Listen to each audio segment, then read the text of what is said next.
আসসালামু আলাইকুম। মাগুরা ভিএর পক্ষ থেকে আপনাদের সকলকে শুভেচ্ছা এবং অভিনন্দন।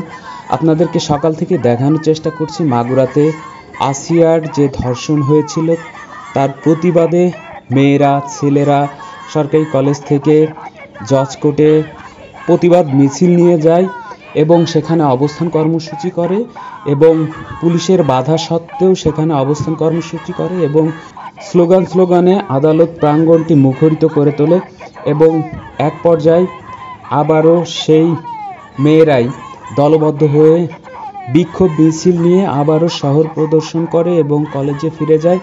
তবে এখানে মেয়েরা এবং ছেলেরা তাদের একটাই দাবি, হিট্টু এবং সজীব শেখ এবং তার পরিবারের সকলকে দ্রুত বিচারের আওতায় এনে ফাঁসির দাবি প্রকাশ করে।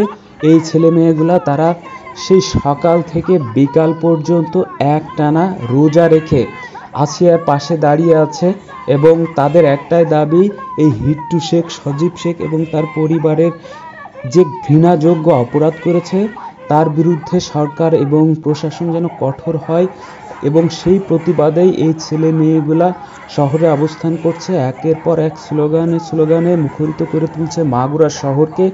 আমরা মাগুরাবাসী চাই এই হিট্টু, সজীব শেখ, তার পরিবারের সকলকে আইনের আওতায় এনে দৃষ্টান্তমূলক সাজা দেওয়া হোক, যাতে এই সাজা দেখে মাগুরার মানুষ, সারা বাংলাদেশের মানুষ তারা জেনে যাক যেন এই ঘৃণাযোগ্য অপরাধ আর কেউ না করতে পারে এবং এরকম মানসিকতা কেউ না আনতে পারে। আমরা চাই হিট্টু এবং হিট্টুর পরিবারের সকলের দৃষ্টান্তমূলক সাজা হোক এবং আমরা মাগুরাবাসী সকলেই চাই ফাঁসি হোক।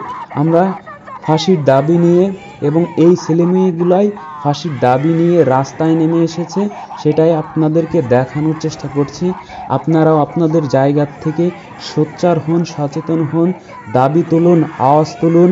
এই যে হিট্টু শেখ এবং সজীব শেখ তার পরিবারের সবাই যে ঘৃণাযোগ্য অপরাধ করেছে, একসাথে মেয়েটিকে ধর্ষণ করেছে এবং মেরে ফেলার প্ল্যান করেছে, মেরে ফেলতে চেয়েছিল।